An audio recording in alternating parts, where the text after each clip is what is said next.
उन्होंने नई पैदाइश ली ही नहीं है। उन्होंने कभी निकोदेमुस की तरह इस बात को देखा ही नहीं है कि मुझे नया इंसान बनना है, खुदा के ख़ानदान में शामिल होना है। ये एक भेद है जो बड़े आसान तरीके से खुदा आपको सिखाना चाहता है। कोई मुश्किल काम नहीं है, आप नहीं ले सकते। खुदा खुद अपने कलाम के ज़रिए आपको नई पैदाइश देगा।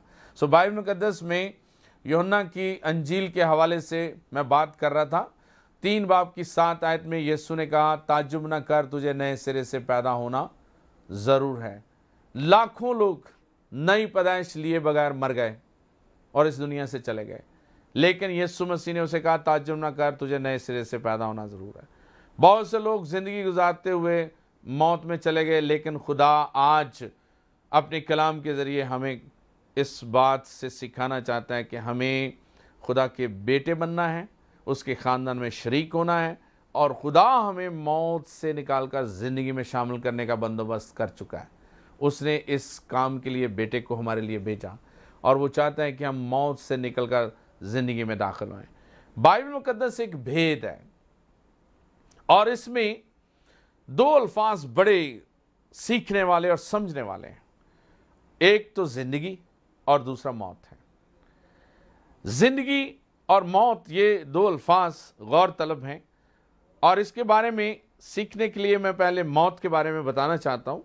मौत जो है ये एक खूनखार दुश्मन है जो इंसान के ख़िलाफ़ है और उसकी पैरवी जो करने वाले हैं उनके ख़िलाफ़ है। इसी तरह ये मौत जो है ये खुदा के तख्लीकी अमल का मंसूबा नहीं है।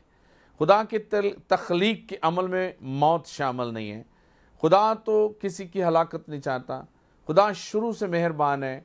खुदा आज भी किसी की हलाकत नहीं चाहता। लेकिन ये मौत कहाँ से आ गई? बाइबल हमें सिखाती है कि ये मौत जो है ये गुनाह की मजदूरी और मौत के पलौठे अबलीस की तरफ से आई है। अबलीस ने सबसे पहले आसमान पर लूसीफर नाम फरिश्ते की शक्ल में उसने नाफरमानी की और उसे गंदगी की तरह नाफरमान होने के नाते और उसके साथियों को ज़मीन पर फेंक दिया गया, और वो एक मौत की पलौठे की शक्ल इख्तियार कर ज़मीन पर हवा के ज़रिए, सांप के ज़रिए हवा को और हवा के ज़रिए आदम को मिला, और मौत इस तरह इंसानी बदन में एंटर हुई और सबसे पहले रूहानी मौत हो गई। और उसके बाद उसी मौत ने इंसान की हड्डियों पर, बदन पर भी एक बादशाह की शक्ल में मसल्लत होने का दावा कर दिया, और यूं ये मौत बनी नौ इंसान में फैल गई। इसलिए ज़रूरी है कि हम मौत के बारे में समझें। और जिस्मानी मौत जो है ये पहले करंथियों के 15 बाब की 26 आयत में लिखा है, जो खुदा और इंसान के दुश्मन है। इसमें लिखा है कि एक दिन खुदा का बेटा इस आखिरी दुश्मन को, जो बदन है और उसके साथ जो ताल्लुक मौत का है, उसको नेस्त कर देगा। उसके बाद कभी भी कोई मौत खुदा की और उसकी हुजूरी से हमें अलहदा नहीं कर सकेगी। इसके बारे में समझने के लिए इंसानी फितरत को समझना बड़ा ज़रूरी है, जो बाप दादा से चली आ रही है और खून में चली आ रही है। इंसानी जिस्मानी जो मखलूक होने के नाते हम जाने जाते हैं, और हमारी ज़िंदगी में जो इंसान की ज़िंदगी में अबलीस की इस मौत की आमेज़श बादशाह की शक्ल में पाई जाती है, इससे हमने बचने के लिए नई पैदाइश का जो अभी हम सुन रहे हैं मैसेज, इंसानी रूह को दूसरी पैदाइश में शामिल होने के लिए देना है। अगर हम ये भेद नहीं सीखेंगे तो जिस्मानी मौत जो बाप दादा से चली आ रही है वो हमें कभी भी खुदा की बादशाहत में जाने नहीं देगी। इसलिए हमें इस भेद को सीखना और समझना है, और उस रूह को जो मसीह में खुदा के कलाम के वसीले नई पैदाइश से ताल्लुक़ रखती है, उसको अपनी ज़िंदगी में लेना है। और मैं एक बात आपके सामने रखना चाहता हूँ, थस्सलुनीकियों के ख़त से 5 बाब की 23 आयत में, और वहाँ पे लिखा है कि जो लोग खुदा के कलाम के मुताबिक, जिस तरह निकोदेमुस को सिखाया गया कि जिस्म से पैदा होता है तो वो जिस्म है, और जो रूह से पैदा हुआ रूह है, हमें इस भेद को समझने के लिए थस्सलुनीकियों के ख़त के मुताबिक अपने आप को खुदा के हाथों में देना है, और वो हमें अपनी कुदरत के साथ जो हमारे अंदर जान, बदन और रूह की शक्ल में इंसान का ताल्लुक़ है, जिसमें वो हमारे ऊपर कब्ज़ा करती है, उसमें से हमने छुटकारा पाना है। तसल्लुनीकियों के ख़त में ये बात वाज़ेह तौर पर लिखी है कि इंसान एक रूह है जिसमें जान पाई जाती है और जो बदन में रहकर सुकूनत करती है। इस पर इब्लीस ने कब्ज़ा किया है और हमारी ज़िंदगी को गुनाह आलूदा फितरत में कैद करके रखा हुआ है। अगर हम इस बात को नहीं समझेंगे तो इब्लीस कभी भी हमारी ज़िंदगी से नहीं जाएगा। नई पैदाइश के लिए हमें खुदा के कलाम के मुताबिक इंसानी रूह की दूसरी पैदाइश की तरफ ध्यान देना है, जो खुदा के कलाम की तरफ से होती है। रूह और जान जो है ये इंसान की अक्ल, जज्बात और मर्ज़ी के ज़रिए काम करते हैं। इसी तरह जान जो है जिस्मानी बदन के ज़रिए काम करती है। अब इंसान जो कि एक रूह है, उसकी जान बदन में सुकूनत करते हैं और जिस्मानियत जो है वो मौत के वक्त इंसान और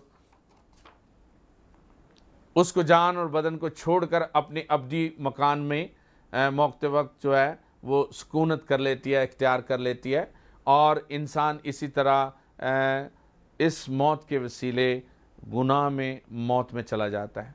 लेकिन खुदा ऐसा हरगिज़ नहीं होने देगा। खुदा हमें अपनी कुर्बत में, अपने कलाम के मुताबिक, जैसे मैंने लूका के 16 बाब के हवाले से बताया, लाजरस और अमीर आदमी के मुताबिक खुदा अपने लोगों को आसमान पर ले जाना चाहता है।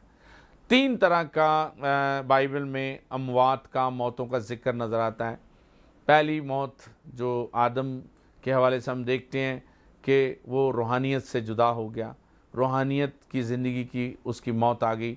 इसी तरह हम देखते हैं कि जब रूहानियत की मौत आई तो वही मौत जिस्म में एंटर हो गई, तो जिस्मानी मौत भी आ गई। जिस तरह सबसे पहले काइन ने हाबिल को मार दिया, कत्ल कर दिया, और वो फिज़िकली तौर पर भी गुनाह की हालत में एक मौत की शक्ल में जिस्म पर आ गई। इसी तरह एक तीसरी मौत है जो मुसलसल गुनाह करते हैं और गुनाह में मर जाते हैं, वो अब्दी मौत है। वो अब्दी मौत है, हमेशा हमेशा के लिए मौत, कभी दोबारा ज़िंदा नहीं हो सकता। लेकिन इन तीनों मौत के बीच में एक ऐसी मौत भी शामिल है जो सिर्फ मसीह में मरने के साथ ताल्लुक़ रखती है, और जो मसीह में मरते हैं वो मरते नहीं, महफूज हो जाते हैं, और खुदा उन्हें इसी कलाम के वसीले, मरकर जी उठने के भेद के वसीले एक नई ज़िंदगी में शामिल कर लेता है।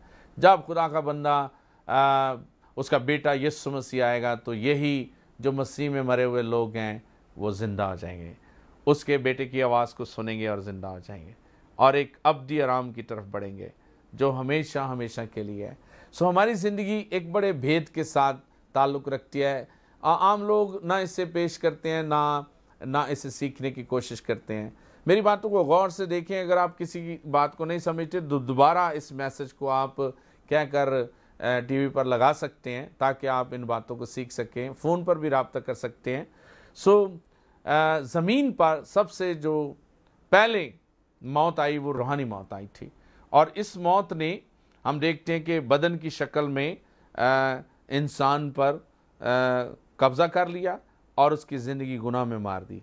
लेकिन खुदा पैदाइश के हवाले से, पैदाइश 2 बाब 17 के हवाले से ये बात करता है कि जिस दिन तूने नाफरमानी की उस दिन तू मरा। यानी इंसान खुदा से जुदा हो जाता है और खुदा कभी भी उससे समझौता नहीं कर पाएगा। लेकिन यीशु मसीह ने आकर इसी मौत के ख़िलाफ़ अपना बेड़ा उठाया और मौत और कब्र पर फतह पाई, और उसने हमारे लिए इस मौत को एक रूहानी ज़िंदगी की तरफ बदल कर रख दिया।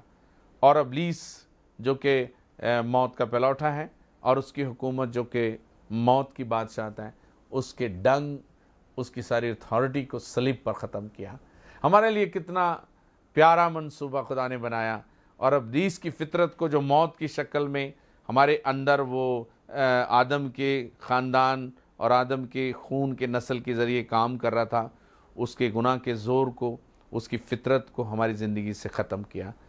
मर कर जी उठने का जो अमल है ये उसकी फितरत को ख़त्म करने का अमल है, और एक नए इंसान, एक नई इंसानियत में चलने जो खुदा के कलाम से पैदा होता है उसमें शामिल करने का अमल है। इसलिए यीशु ने उस निकोदेमुस को कहा कि तुझे नए सिरे से पैदा होना ज़रूर है।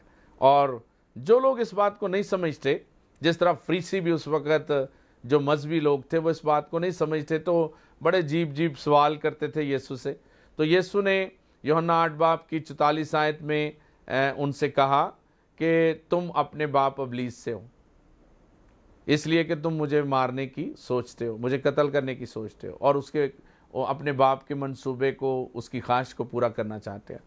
इब्लीस जो है वो यकीनन अजीज़ों वो झूठा है, वो कभी सच नहीं बोलता और उसके पास सच्चाई दूर दूर तक नहीं है और वो शुरू से खूनी है। जो लोग मौत के पलौठे के ताबे हैं, जिनकी ज़िंदगी में गुनाह है, वो इब्लीस के फर्जंद ठहरते हैं, वो उसके ख़ानदान से हैं। वो खुदा से कभी उम्मीद ना रखें कि खुदा उन्हें प्यार करता है। इसलिए ज़रूरी है कि वो उस बादशाहत को छोड़े जो मौत की है, इब्लीस की है, और खुदा की बादशाहत में शामिल हो।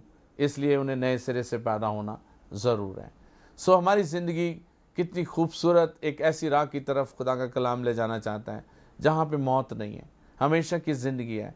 और इंसान जो कि बदन में रहने वाली रूह है, खुदा इसे एक नई पैदाइश देना चाहता है और इसकी फितरत को बदलना चाहता है। ये मौत से निकलकर ज़िंदगी में आ जाए, एक गैर फानी फितरत में बदले। पहला कुरिन्थियों 5 बाब उसकी 14 से 17 आयत अगर हम पढ़ें तो वहाँ पे बड़ा दावा किया गया है कि अगर कोई मसीह में है, अगर कोई रास्तबाज है और मसीह के नक्शे कदम पर चल रहा है और उसके मरकर जी उठने के भेद को समझ गया है, तो वो मसीह में है और खुदा का कलाम उसे मौत से बैप्टिज्म के ज़रिए ज़िंदगी में शामिल करने की कुदरत ला चुका है। अब वो पुरानी इंसानियत में नहीं है। उसे जान लेना चाहिए कि पुरानी चीज़ें जाती नहीं, देखो सारी चीज़ें नई होगी। वो एक नया इंसान बन गया है और नया इंसान जो मसीह यीशु में है, जिस तरह यीशु मसीह नई पैदाइश लेता है तो उसमें मौत शामिल नहीं और वो हरगिज़ मरने वाला नहीं, इसी तरह वो भी जो मसीह में मरकर जी उठने के इस मुशाबत से आ जाता है, नए सिरे से पैदा हो जाता है, वो मौत से निकलकर ज़िंदगी में दाखिल हो जाता है। और अजीज़ों, हमें इस बात को बड़े गौर से सीख लेना चाहिए और हमारी ज़िंदगी में ये सीखा हुआ कलाम हमें किसी नतीजे पर ले जाना चाहता है। आज का मैसेज हमारे लिए एक बहुत बड़ी बरकत का राज है, लेकिन ये अभी मैं ख़त्म नहीं करने वाला। मैं फिर आपसे मिलूँगा और आपको इसी मैसेज में आगे लेकर चलूँगा ताकि हम और ज़्यादा उसके नए सिरे से पैदा होने, नई पैदाइश के बारे में सीख सकें और रूह की निजात का जो ये सिलसिला चल रहा है उसमें ढेरों बरकत हासिल करें। खुदावंद आपको बरकत दे और आपको ढेरों बरकतों के साथ नवाजे। आमीन।